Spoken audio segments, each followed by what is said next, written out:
देखो बच्चों, हम लोगों ने जो पॉइंट की लाइन में इमेज निकालने का एक कॉन्सेप्ट पढ़ा था, जिसको मैंने बताया था कि किसी पॉइंट का लाइन में फुट ऑफ परपेंडिकुलर भी निकाल सकते हैं और इमेज भी निकाल सकते हैं, है ना। ये कॉन्सेप्ट हम लोगों ने पहले पढ़ा था, ठीक है।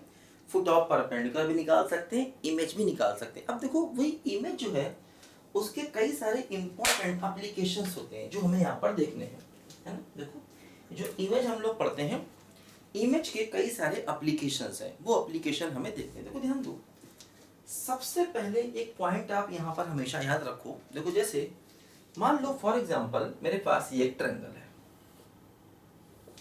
ठीक है। देखो, मान लो ये ट्रायंगल है और ये मान लो ट्रायंगल का वर्टेक्स है ए, ठीक है। ये मान लो इस वाले एंगल का एक बाइसेक्टर है, बाइसेक्टर, है ना। ये इस एंगल का एक बाइसेक्टर है। देखो, अगर हम इस पॉइंट का इमेज इस बाइसेक्टर में निकालेंगे तो वो हमेशा इस बेस पर आएगा। याद रखना इस पॉइंट को।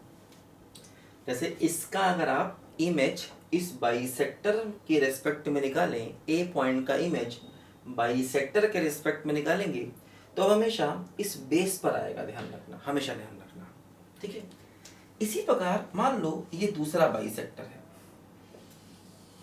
ठीक।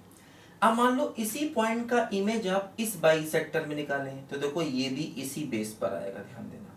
तो मतलब एंगुलर बाइसेक्टर के रेस्पेक्ट में जब हम वर्टेक्स के इमेज निकालते हैं तो वो अपोजिट बेस पर हमेशा आते हैं। जैसे ये बाइसेक्टर है, इसका इमेज ये आएगा, ये बाइसेक्टर, इसका इमेज। देखो ये होता क्या है, ये लोग क्या करते हैं, कई बार ऐसा क्वेश्चन हमें दे देंगे, जैसे मान लो एक ट्रायंगल दे दिया, ठीक, और मान लो ये पॉइंट हमें ए कॉमा भी दे दिया, ठीक है।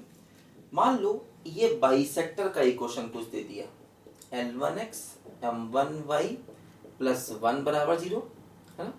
और इसी प्रकार मान लो इस बाइसेक्टर का भी इक्वेशन हमको इन्होंने दे दिया, मान लो L2x प्लस M2y प्लस 1 बराबर 0, ऐसे दे दिया। और हमसे कहा कि बेस का इक्वेशन बताइए। हमसे कहा कि इक्वेशन ऑफ BC बताइए क्या होगा। हाँ, देखो ये पॉइंट दिया है, ये बाइसेक्टर का इक्वेशन दिया है, इस बाइसेक्टर का इक्वेशन दिया है। देखो सबसे पहले हम क्या करेंगे, इस पॉइंट का इस लाइन में इमेज निकालेंगे। मान लो वो ये है A2, ठीक है। इस पॉइंट का हम इस लाइन में इमेज निकालेंगे। इसी प्रकार इस पॉइंट का इस लाइन में इमेज निकालेंगे, मान लो वो है A1। तो A1 और A2 सबसे पहले हम लोग निकाल लेंगे, है ना। A1 और A2 को सबसे पहले हम निकाल लेंगे, है ना। इस लाइन में इस पॉइंट का इमेज निकाल लेंगे, फॉर एग्जांपल A1 है, और इस लाइन में इस पॉइंट का इमेज निकाल लेंगे, मान लो ये A2 है।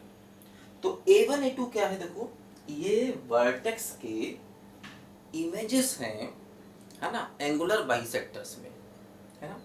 ये वर्टेक्स के इमेजेस हैं एंगुलर बाइसेक्टर के रिस्पेक्ट में। तो A1 A2 हम निकाल लेंगे। अब देखो, अगर हमें A1 A2 मिल गया तो इस लाइन का इक्वेशन निकालोगे, वही BC का इक्वेशन। देखो दो पॉइंट्स अगर आपको मालूम है तो इससे आप इक्वेशन निकाल लेंगे लाइन का, है ना। क्योंकि अगर आपको दो पॉइंट्स मालूम है तो दो पॉइंट से पास होने वाली लाइन का इक्वेशन निकाल सकते हैं, वही BC का भी इक्वेशन होगा, है ना। तो देखो एक इंपॉर्टेंट एप्लीकेशन होता है ये इमेज का, ध्यान रखना, बड़ा इंपॉर्टेंट। क्योंकि देखो अगर आपको ये इक्वेशन मालूम है, ये इक्वेशन मालूम है, आपसे BC का इक्वेशन पूछा जाए, और अगर आपको ये इमेज वाला कॉन्सेप्ट नहीं मालूम तो फिर आप निकाल नहीं सकते कितनी भी कोशिश कर लें, है ना। तो इस बात को आप याद रखना हमेशा, अच्छा कॉन्सेप्ट है।